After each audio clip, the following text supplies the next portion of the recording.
Hoje é dia 25 de Abril, também conhecido como Dia da Liberdade, uma data em que se celebra a revolta dos militares portugueses, que no dia 25 de Abril de 1974 levaram a cabo um golpe de Estado militar, pondo fim ao regime ditatorial do Estado Novo, que era liderado por António de Oliveira Salazar.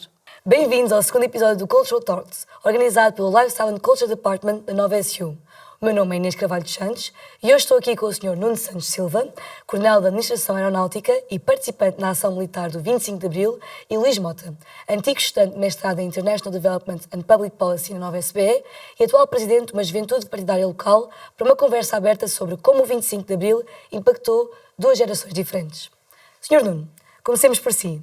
Contou-nos no dia 25 de Abril de 1974, ocupou de madrugada, conjuntamente com mais outros 7 camaradas, as instalações do Rádio Clube Português, transmitindo os primeiros comunicados do movimento de Forças Armadas. Pode-nos contar um pouco o que leva a um momento destes, que tipo de contexto político se vivia em Portugal antes do 25 de Abril e que resulta nesta situação? Ok. Antes do 25 de Abril, o que nós tínhamos é uma ação de guerra, não é? Nos teatros de operações de Angola, Moçambique e Guiné, e tínhamos uma situação opressiva da liberdade em Portugal. Certo. Estes dois fenómenos conjugados foram-nos dando a nós militares a percepção do que era o regime, da sua natureza e, sobretudo, da sua incapacidade de continuar. A guerra, por si, é um fator extremamente importante, não é? Porque a guerra agudizou as contradições. E a falta de liberdade é uma coisa que, à medida que a informação vai fluindo, vamos apercebendo as implicações que isso tem. A essência de uma polícia política, a essência de uns órgãos de comunicação social, que não divulgavam a verdade porque eram censurados. Portanto, há aqui um conjunto de circunstâncias a que nós militares... Depois éramos todos muito jovens, não é? Estávamos exatamente na altura, tinha 29 anos, estávamos na altura em que as pessoas são premiáveis, digamos, a perceber o meio social em que vivem e a sentirem que é possível fazer alguma coisa. Com 29 anos, qualquer tem capacidade de mudar o mundo, não é? Tem capacidade de abarcar todas as utopias que andam por aí, e foi exatamente isso que nós fizemos. Eu não queria tomar muita nota da conversa, mas queria que o Luís falasse também. Agora, concretamente, a guerra e a situação social em Portugal eram fatores determinantes. E depois também conjugada com a pobreza que existia, era um país muito pobre, grandes níveis de analfabetismo, centenas de milhares de portugueses fora do país por falta de oportunidade, e, portanto, o regime estava claramente à beira do fim. Nessas situações, quando a situação é periclitante, há sempre uma questão importante. Alguém tem que empurrar. Foi o que nós fizemos, empurramos. O regime caiu em menos de 24 horas. Certo. E durante, no dia, no momento, na preparação do dia, alguma vez pensou nas possíveis consequências que poderiam acontecer e se fossem descobertos e este golpe realmente não acontecesse da forma que aconteceu? Essa preocupação esteve presente desde o primeiro dia da conspiração, não é? Certo. Porque, como sabe, havia uma política que espiava as pessoas, não é? Sim. Digamos, o MFA começou por ser movimento dos capitães, não é? Que era um movimento de natureza reivindicativa, muito corporativa. As questões em questão eram muito corporativas, não é? Era a questão da dignidade profissional, das promoções, das carreiras, dos salários, etc, etc. Mas há uma coisa que todos nós conseguimos perceber ao fim de muito pouco tempo de conspiração com este tema. É que o regime não tinha capacidade para resolver nada. E que a questão essencial não era isso. E, portanto, o que nós tínhamos era que olhar para o grande problema. Era olhar para a floresta e não perturbar com a questão de olhar a árvore. E foi então quando se chegou à conclusão, isto foi dito uma vez numa reunião, que era necessário dar um golpe de Estado. Eu acho que é engraçado, que é a primeira vez que eu falei em golpe de Estado foi num restaurante. Que é uma coisa que eu confesso que fiquei um bocado embaraçado, não é? Mas também penso que nós tivemos algum nível de desplante. O facto de sermos militares, sermos armados, sabermos reagir, enfim, não dava à PIDE ou à vontade com que ela maltratava as pessoas, não é? E depois teve outro fator importante. No dia em que eles tocassem num de nós, sabiam que todo o corpo ia reagir. E, se me permitires, à vontade. E a PIDE sentia que tinha autoridade para vos tocar. Como é que era a vossa relação com a malta da PIDE? Bom, nos teatros de guerra a PIDE era extremamente importante porque era ela que fornecia a informação absolutamente importante para a condução das operações militares. Aqui de facto, era uma instituição odiosa. Não é? Sim. Mas odiosa mesmo, quer dizer, o que nós sabíamos era da tortura, sobretudo, e das prisões que estavam cheias de pessoas que o único pecado que cometeram era dizer: eu não concordo com isto, não concordo com o regime, abaixo da guerra colonial. Todas estas frases, não é? Que são frases legítimas num contexto de democracia. Na altura eram, de facto, consideradas como verdadeiros inimigos, não é? E as pessoas eram perseguidas, maltratadas e prejudicadas toda a vida. Mas eu, nesse aspecto, talvez valha a pena dizer o seguinte: o regime foi caminhando no sentido do precipício. O tal empurrão que era necessário. Mas, ao mesmo tempo que ele ia caminhando para o precipício, e mais tarde ou mais tarde teria que cair, o que eu acho é que fomentou o que era necessário para que fosse derrubado. Estamos a falar de malta jovem, da minha idade, 29 anos, com experiência de guerra, com capacidade plenamente operacional e, sobretudo, com o destemor necessário que a guerra confere às pessoas, mesmo quando estão em paz, não é? Quando estas pessoas, muitos camaradas, o meu curso tem imensa gente, o Salgueiro Maia é do meu curso, não é? Tem imensa gente que incorpora a Revolução. Quando estas pessoas vêm para a metrópole, não é? E se começa a questionar a legitimidade do regime, há um manancial de pessoas com capacidade militar que estão disponíveis para participar na operação militar. Foi só conjugar vontades. Certo. Sendo que a população portuguesa estava preparada para este momento? Essa pergunta é engraçadíssima, sabe porquê? Diga. Porque todos nós éramos capazes de pensar que não. Ok. E por que não? Porque havia aquela coisa de Portugal não estava preparado para a democracia, o povo era iliterado, não sei o quê, e as pessoas não tinham capacidade de fazer uma escolha política ajuizada. Mas o que aconteceu, eu costumo dizer isto, é o seguinte: no dia 25 de Abril há dois grandes níveis de desobediência, há dois grandes gestos de desobediência. Primeiro é dos militares que se subtraem ao poder político. E depois é Civil. O povo que disse que... Não eu até tenho aqui, se quiser, depois eu posso ler. A primeira expressão do comunicado do movimento das Forças Armadas, às 4h26 da madrugada, eu estava lá, em direto, havia em direto, mas não a cores, porque a televisão na altura era preto e branco, é exatamente, pede às pessoas para recolherem a casa. Fecharem os negócios. Ninguém tomou boa nota desta recomendação e toda a gente foi para a rua. Era um receio vosso, porque lá está, apesar de tudo, a revolução é uma revolução de vontade, se calhar de vontade popular, mas de iniciativa militar. Sem dúvida. Era um receio vosso sentir que a população poderia... Não é nem não estar preparada para a liberdade, mas não estar preparado para as implicações que uma revolução teria. Se poderia haver pessoas que não estariam de acordo com este movimento? Não estou a pensar tanto assim, estou a pensar mais numa questão de que era uma mudança do sistema político que poderia trazer mais crise, mais fome, as pessoas já viviam mal. E trouxe? Sim, exato. Se as pessoas tinham esse pensamento ou se estavam só felizes de estar a ver uma mudança. Eu acho que o 25 de Abril é uma grande festa, não é? Sim. Okay. Não programada, não planeada. E estava toda a gente de acordo com esta mudança? Toda a gente não está. Não, é claro, certo, claro que sim. Toda a gente não estaria, mas expressivamente. Não, certo. Estaria.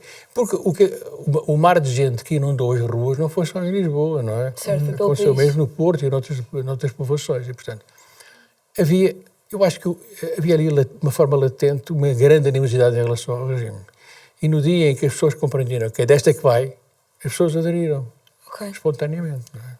Sim, porque até em março já tinha havido... O 25 de Abril estava planeado para março, certo? Precipitação, não. Também não é uma precipitação. Também estava... Precipitação. Esse foi um tiro no pé feito por uma iniciativa pouco ponderada, não planeada, e sobretudo fora, digamos, da corrente de pensamento que o MFA tinha, que pretendia fazer uma operação militar como deve ser. Como vos disse, são 5.000 homens em armas, não é? Por todo o país. Do ponto de vista militar é uma operação muito complexa, não é? Claro. E isso tem que ser planeado, tem que ser programado. E esse é o trabalho que o hotel fez, foi exatamente juntar tudo o que eram as forças disponíveis e articulá-las num processo que é necessariamente complexo, não é? E garantir que ia correr bem em todo o país, e não só em Lisboa. Exatamente. Ok. E correu. E correu, exatamente. E depois da Revolução, o país teve dificuldade em organizar-se politicamente. Como é que sendo que foi o pós? O pós foi, como não podia deixar de ser, complexo, não é? Portugal é uma cidade amordaçada. No dia em que estiram as mordaças, as pessoas explodem nas suas expectativas, nas suas ambições, nas suas reivindicações. Eu, de facto, considero que, em alguns aspectos, a agitação parecia excessiva. Às vezes até um bocado intimidante, não é? Porque nós, militares, temos um grande sentido de disciplina e de ordem. E muitas greves, muitas reivindicações, muitas manifestações, às vezes aqui fazia uma certa impressão. É como se fosse o rio, mas nós nunca paramos, nunca pusemos obstáculo ao curso do rio. Mas olhávamos aquilo às vezes com alguma apreensão, não é? Agora, se me perguntasse, o povo estava preparado? Eu disse que havia um ânimo, eu acho que há um ânimo que faz com que as pessoas compreendam rapidamente o processo. Okay. E, por outro lado, como há pouco vos dizia, a forma como os militares organizaram o processo é de uma, digamos, de uma honestidade, pá, e de uma lealdade impressionante. Pá. Nós nunca manifestámos vontade de ficar com o poder. Antes, pelo contrário. O nosso programa, o nosso projeto era criar condições para que houvesse eleições livres, coisa que não existia, criar condições para houvesse... Para que... Aparece sempre nesta altura. Para que houvesse a possibilidade de elaborar um documento que fosse a Constituição que regesse a vida do país numa base de democracia e de liberdade. A Constituição foi promulgada, portanto, estamos a falar um ano depois do 25 de abril de 64, em 25 de abril de 75, um ano depois, constituiu-se as primeiras eleições livres no país e constituiu-se a Assembleia Constituinte. Um ano depois é promulgada a Constituição. Sim. Eu acho que é notável isto. Você desculpa lá alguma falta de modéstia da minha parte. Não, mas é notável. Aquela questão dos 3 Ds, certo? Democratizar, descolonizar e desenvolver. Exatamente. E na questão do desenvolvimento, quando eu sei que... A questão do desenvolvimento ficou por vossa conta. Não sei o que é que tem feito até agora, mas não parece que tenha feito bom trabalho. Acho que ainda não chegou bem a nós. Nós somos os próximos. Está por vossa conta ainda. Sim. Está por vossa conta. Pá. Sim, mas na questão do desenvolvimento também, desculpe. À vontade. Na questão do desenvolvimento também, eu sei que também esteve minimamente envolvido no 25 de novembro, nem que seja que teve preso, certo? Do lado dos que perderam. Do lado dos que perderam, mas também já ouvi dizer que não foi, que a história que assinou o documento não é assim tão certa. Não, a ideia não era essa. Quer dizer, criou-se ao nível das Forças Armadas, lentamente. Este processo de agitação que eu vos dizia é um bocado... a noção de causa é muito, digamos, provoca nos militares uma grande rejeição. E depois também não era só o problema da agitação social. Também eram os interesses que estavam à volta. Eu recordo que foi nacionalizada a banca, foram nacionalizados os seguros, foram nacionalizados, foi constituída a segurança social. Portanto, há um movimento importante que faz com que os chamados detentores do poder económico e político sentissem que estavam a perder terreno. Portanto, estas conquistas são conquistas de natureza popular, são conquistas que têm capacidade para trazer o bem-estar ao país, para fazer do país digamos, uma sociedade mais igualitária, atenta contra interesses instalados, não é? E, portanto, muito cedo, logo após o 25 de abril, que caiu no dia 26, não é? As pessoas tiveram a percepção de que, os tais interesses tiveram a percepção de que isto ia por mau caminho. E à medida que o processo evoluiu, foram tendo não só a percepção, mas como também o confronto com a realidade. De facto, o país caminhava para uma sociedade democrática, mais igualitária. Isso implica mexer nas instituições do país, não é? E esse é um processo que não correu bem. Portanto, ao longo do tempo, há sempre, quer internamente, quer externamente, eu recordo-vos que em 75 havia atentados bombistas, havia terrorismo em Portugal, não é? Que é uma coisa que hoje nos preocupa. Não houve terrorismo em Portugal. E terrorismo contra quem? Exatamente contra os movimentos, as pessoas que propunham uma solução diferente, mais democrática, mais igualitária, mais fraterna, etc, etc, etc, etc. Portanto, isto é um perigo que agudiza ainda mais todos os problemas com que o país se confrontava. Isto dá origem depois a que o mal-estar entre os militares se agudizasse a tal ponto que as pessoas é melhor pôr termo a isto, não é? E puseram termo a isto, não é? O que é curioso é que, por exemplo, alguns camaradas que fizeram parte de um documento que foi determinante para fazer a crivagem no tempo, que era o chamado Grupo dos 9, os chamados militares moderados, eles próprios foram cilindrados. E, por maioria de razão, nós também. Depois foi caça à bruxa. Literalmente caça à bruxa. Se eu vos disser, isto é caricato, mas o 25 de novembro, foi no 25 de novembro, claro. Eu fui preso no dia 8 de dezembro. A minha casa foi invadida de um grupo muito numeroso de paraquedistas, armados. E o militar que traz o mandato de captura, a quem eu fiz o possível para dificultar a tarefa, não é? Instando, agredindo até verbalmente, disse que o Moraes da Silva, que era o chefe de Estado-Maior da Força Aérea, mandou começar a caçada a esta hora. Eu costumo dizer que eu não fui preso, eu fui caçado. Esta é a nota do 25 de novembro. Abertura da época de caça. Época de caça aos militares que tinham uma visão diferente. Também um bocado para... Diferente. Era só diferente. Não? Para os conter nessa visão, para conter a vossa visão. Mas é errado, porque nós não tínhamos capacidade sequer de mobilizar o país e transformar isto numa Cuba, aqui neste cantinho da Europa. O que foi um exagero da reação, e muitas das pessoas que propugnaram a reação na altura certa foram também os próprios estragados pelo movimento que a extrema-direita fomentou, a ponto de destituir o corpo militar de pessoas que eram militares, empenhados, democratas e sérios, não é?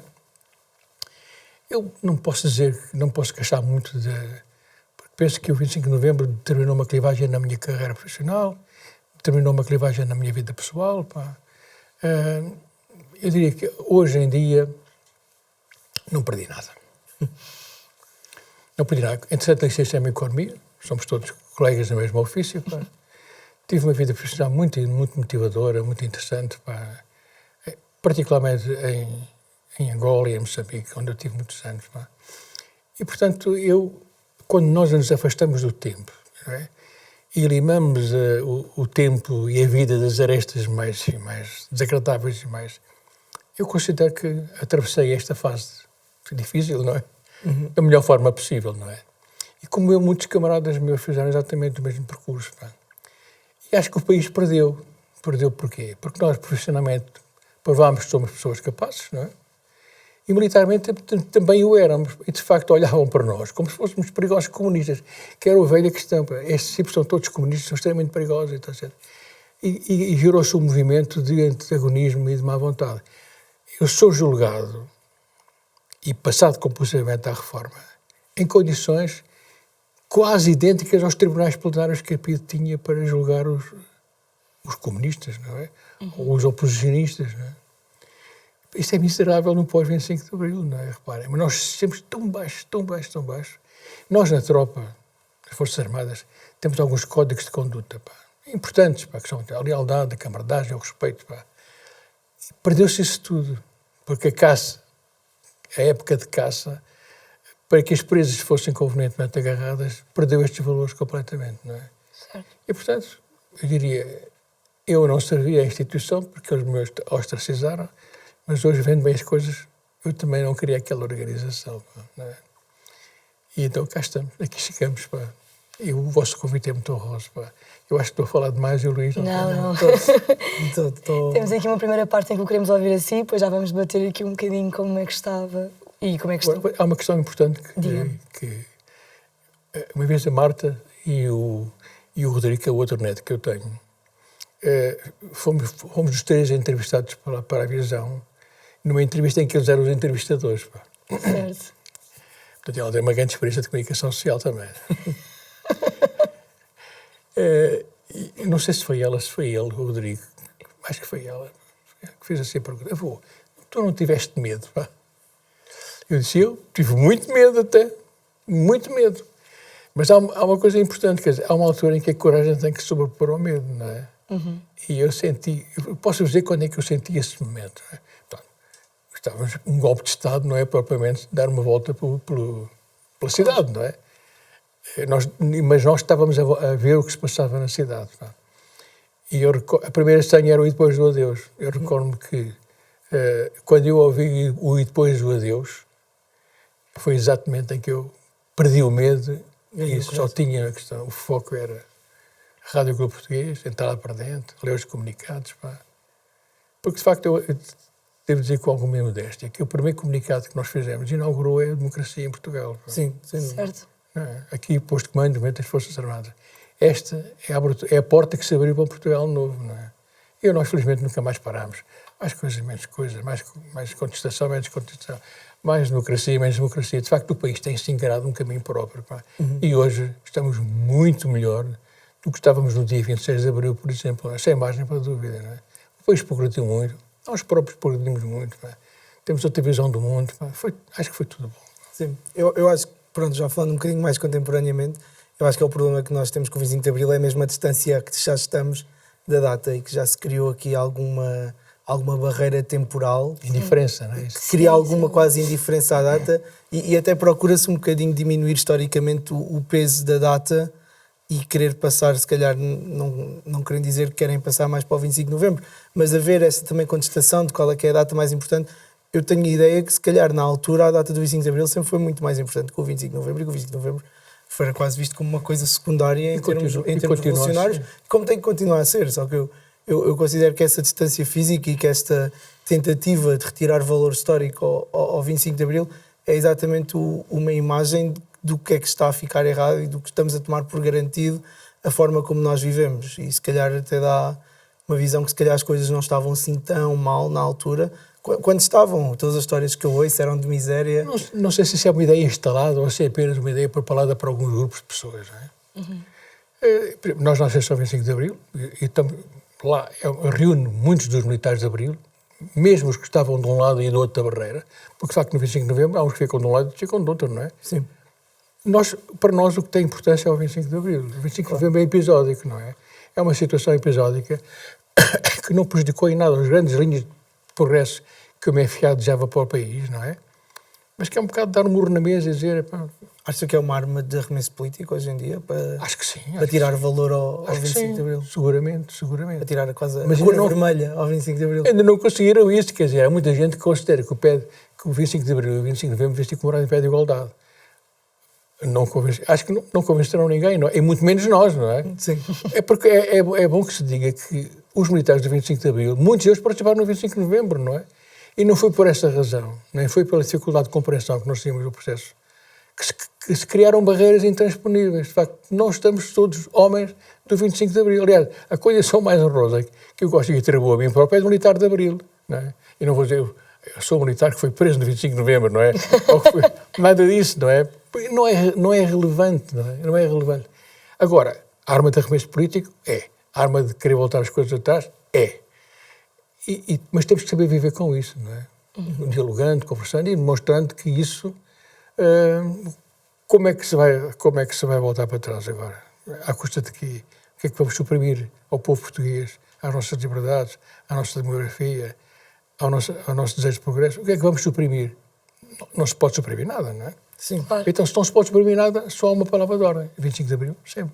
Claro. Sim, e é muito... E nota-se na formação de Portugal o Estado Social que nós temos, apesar de haver algum desinvestimento. Claro. Acho que é ainda uma das maiores bandeiras da Revolução e acho que enquanto houver essas instituições vai sempre haver uma marca física e construída democrática do que é que foi o 25 de Abril. Sim, e depois temos momentos como este em que queremos relembrar e dar voz a quem lá esteve, para nós, os jovens, podermos perceber a importância do momento. E porque, é assim, nós não vivemos uma ditadura, nós não sabemos o que é isso.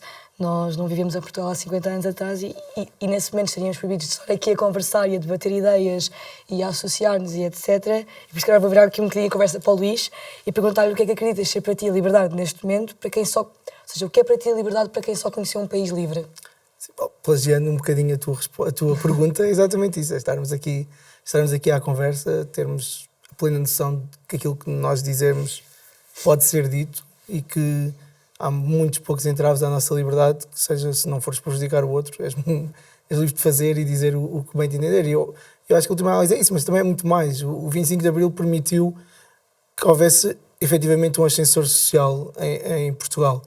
Antigamente era muito difícil uma pessoa que vinha de uma família camponesa sair da condição de camponês.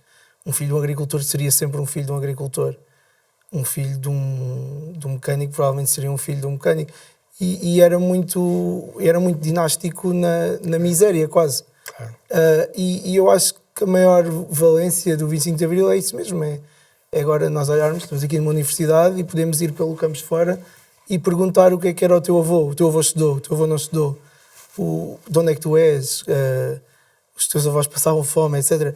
E tenho a plena noção que muitos vão dizer que sim, e que muitos vão dizer que o meu avô só tem o 4º ano, a minha avó nem o 4º ano acabou. E não fez diferença, conseguimos cá chegar na mesma e só o conseguimos porque houve uma revolução que nos permitiu ser livres e nos permitiu estudar, permitiu que os nossos pais tivessem essa capacidade também, que nos levaram aqui. E eu acho que apesar de tudo e dos problemas que podem imputar a Portugal e que efetivamente há espaço para ser melhor, como há em todos os países, mas acho que ainda temos uma democracia muito jovem que precisa de se democratizar um bocadinho mais. E não querendo agora ser eu a roubar o discurso, eu acho que uma das coisas que falta no cumprir o Abril é que fazer cumprir o Abril na população e no povo. Se as pessoas aceitarem, especialmente estando numa faculdade de Economia, acho que se insere bem, as pessoas aceitarem que têm que sindicalizar, que têm que se juntar para defender aquilo que querem, e é assim que podemos subir salários, é assim que as condições laborais melhoram, e foi o que aconteceu no resto da Europa e não aconteceu em Portugal, mas também porque temos uma democracia muito jovem, nós estamos a comparar-nos com países que são livres desde o século XIX.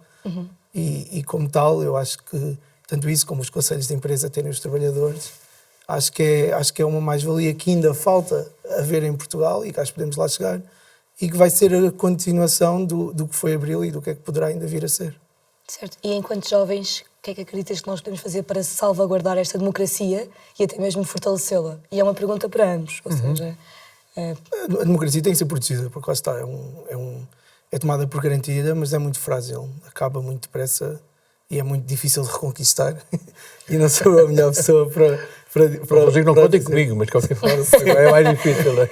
Sim, mas é ter instituições fortes, é ter pessoas que saibam o que é o contrário da democracia, haver a capacidade de dialogar e de entender o que está errado e de haver mudança quando é preciso mudança de forma democrática. E uma instituição forte, instituições fortes que consigam controlar aqueles que não estão para fazer bem ao Estado e estão para se favorecer a eles próprios, acho que é sempre o maior garante democrático que pode haver. Isso e a escola, na minha opinião. Uma escola livre vai ser sempre um país democrático. Eu, por exemplo, atualmente, uma das coisas que faz alguma impressão, não é? Mas também a minha proveta idade já me dá algum ceticismo. Eu, por exemplo, eu fico absolutamente confuso com os debates do Parlamento. Não é? Porque acho que aquelas pessoas não têm a capacidade de distinguir o que é acessório do essencial. E, sobretudo, se conjugarem à volta de uma coisa que é importante para o país, que é o progresso. Não é? Muitas querelas, muitas coisas absolutamente inúteis, muita proclamação de pontos de vista inconsequentes. Aquilo a mim choca-me um bocado, não é? Mas também é bom poder haver um espaço onde há essa proclamação de pontos de vista assim diferentes, não é? Não, sem dúvida, mas não, às vezes fico algumas dúvidas se este é o caminho certo. Quer dizer, Sim, obviamente que não é haver alguém que dita o que é que as pessoas querem, o que fazer o que é. Mas quer dizer, acho que não há pode ser um profundo disparate, não há uma profunda crença de que a democracia implica compromissos. Ok. No bem-estar de todos nós, no bem-estar do país, no progresso do país. Isto eu acho que falta na nossa democracia, por enquanto, não é? Certo. Não acredito que seja definitivo. Não é? E que tipo de compromisso? É se distinguir o essencial do acessório, não é? Ok. Por exemplo, Ver reformas, ser estrutural na mudança política, certo? por exemplo, eu fico avançado como é que aquilo... Vou dizer coisas que podem ser... Sim, um pouco, Esteja à vontade. Quando vejo um tipo como Chega, intervenções absolutamente infamadas naquela Assembleia, proclamando valores que são absolutamente antagónicos daquilo que a gente pensa e daquilo que a gente deseja. Eu pergunto, mas já chegámos aqui? O que é que se está a passar? De que forma é que estas coisas aconteçam? Quer dizer, eu interrogo-me, mas estamos mesmo no bom caminho? Isso deixa-me alguma inquietação, não é? É evidente que o meu prazo de vida útil não está. Aliás, muitas vezes sinto mais uma espécie dos animais em extinção, ou em vias de extinção, não é? Certo. Porque o meu tempo biológico já vai quase uns 80 anos, e, portanto, o meu rótulo de embalagem já tem prazo de validade, terminei, não sei. Espero que ainda tenha mais algum tempo, porque eu tenho responsabilidades, tenho que continuar a privar com a minha neta, que é um gosto e que é um prazer imenso, não é? E, portanto, gostaria que isso acontecesse. Mas há uma coisa que eu também noto, muitos de nós estamos a abandonar o processo de vida. Certo. Muitos de nós estamos biologicamente a sair do nosso circuito. E isso deixa-me sempre alguma inquietação. Não é que eu tenha medo de desaparecer, não é? Mas deixa-me alguma inquietação, porque eu tinha um desejo à partida. Era que eu deixaria aos meus netos e aos meus filhos um mundo melhor. Eu não vejo que isso seja, nesta etapa da minha vida, execuível. Sinto que esta ideia de um mundo melhor não está a ser muito bem sucedida. Como é que podemos fazer para... Ou seja, na sua visão, como é que poderíamos fazer para chegar a esse mundo melhor? Nós, jovens. Esta aqui é a responsabilidade que vocês têm. Esta pergunta, eu devia... Temos que fazê-las a nós se eu fosse próprios. hábil, não é? Exato. Eu devolvia-vos a pergunta, porque esse trabalho é vosso, não é? Ok. Aliás, é bom que tenha consciência de que, a partir de agora, o mundo é vosso, não é? Nós estamos cá. Podemos, obviamente, ter alguma experiência, alguma visão do mundo mais sensata, menos apaixonada, enfim, mais racional, não é? Mas o mundo está nas vossas mãos. O mundo vai progredir ou regredir em função das decisões que vocês vierem a tomar a curto prazo. Eu diria já amanhã. Nós temos uma guerra à porta. Em abril de 74, um fator determinante do 25 de abril é a guerra. Porque a guerra torna as coisas claras, não é? Torna as contradições muito agudas. E eu dizia, há 5 anos atrás, quando falava com jovens da vossa idade, ou mesmo um pouco mais novos, dizia sempre, eu desejo que não haja mais nenhuma guerra para aclarar a consciência da juventude. Enganei-me redondamente. Certo. Ela está aqui, não é? Sim. Portanto, é outro fator de grande instabilidade e de grande perigo, é como vamos resolver esta guerra, cuja tendência é para gerar ondas de choque cada vez mais afastadas do ponto de origem, não é? Claro. E isso preocupa-me. Mas, de facto, eu já agora aproveito, sem querer proclamar princípios, vocês têm esta enorme responsabilidade. De certa forma, passa aí modéstia, têm esta herança nas vossas mãos, não é? Sim. Vocês herdaram um país onde foi suprimida a violência, onde foi suprimida a censura, onde foi dada asa à liberdade, à democracia e ao progresso. Agora, façam o favor, tratem do resto. Sim. Não, eu concordo plenamente. Nós estávamos a falar disso há bocado.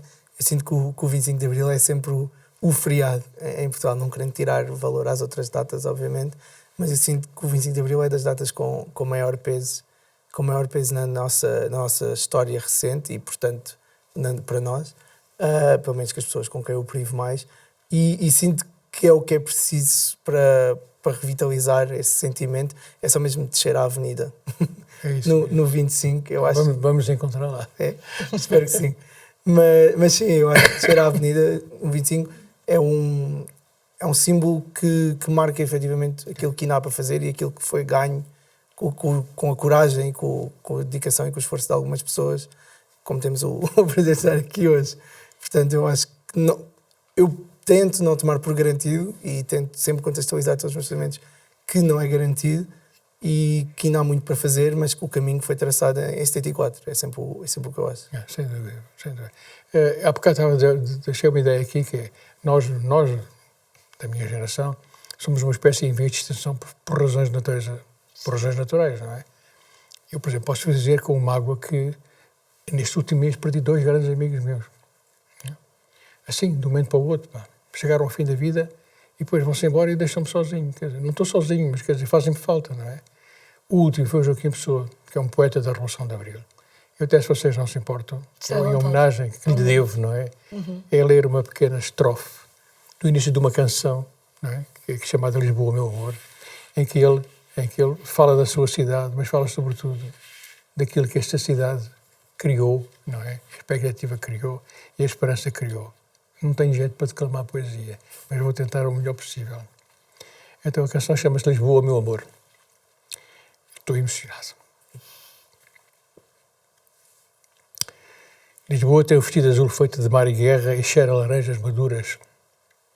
Quando as gaivotas trazem no bico os primeiros traços de sol para acender o dia, Lisboa deixa correr os cabelos pelo Tejo e o povo pelas ruas. À mesma hora, a coragem agita no sangue 2 grandes asas inquietas, derrubando acácias, cantando hinos de espuma, e por todas as janelas destruídas já o mar entrou.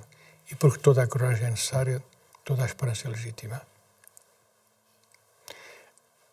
Ao Joaquim Pessoa, devemos-lhe esta homenagem ao 25 de Abril. Isto é o 25 de Abril. Muito bem. Muito bonito. Muito bonito mesmo.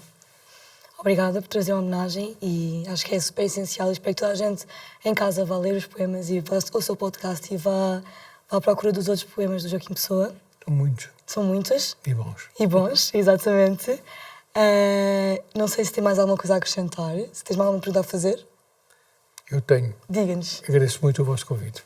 Gostei muito de estar aqui convosco. Não. Acho que foi uma conversa extremamente interessante.